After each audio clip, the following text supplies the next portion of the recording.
Сәлеметсіздер ме балалар? Бүгін 71-ші сабақтың тапсырмаларын орындайтын боламыз. 21-ші тапсырма: мәтінді мұқият оқып, мәтін бойынша тапсырмалар жасау керек. Мәтін бойынша сұрақ құрастыру керек. Ана немен айналысады?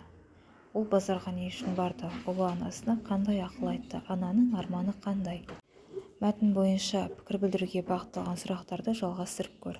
Әйел барлық ақшасына әдемі суретті сатып алу себебі неде деп ойлайсың? Әйел ананың орнында болсаң, сен не істер едің? Базардан сатып алған суретті не себепті кестеледі? Ананың арманы орындалды ма? Келесі орындайтын тапсырмамыз: сөздерді салыстырып оқып, олардың әрқайсысына сұрақ қойып, айырмашылығын айту керек. Бұл жерде өнер, шебер, сурет, сый деген сөздер берілген, яғни барлығы да өнер, сурет, сый. Не деген сұраққа жауап береді? Шебер кім деген сұраққа жауап береді? Барлығы негізгі зат есім болып саналады.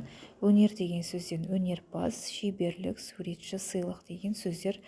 Яғни бұл сөздер жұрнақтар арқылы жасалып тұр. Яғни өнерпаз, шеберлік, суретші, сыйлық деген сөздердің барлығы туынды зат есім болып саналады. Келесі 22-ші тапсырманы орындаймыз. Мақалдың қатесін түзеп көшіріп жаз.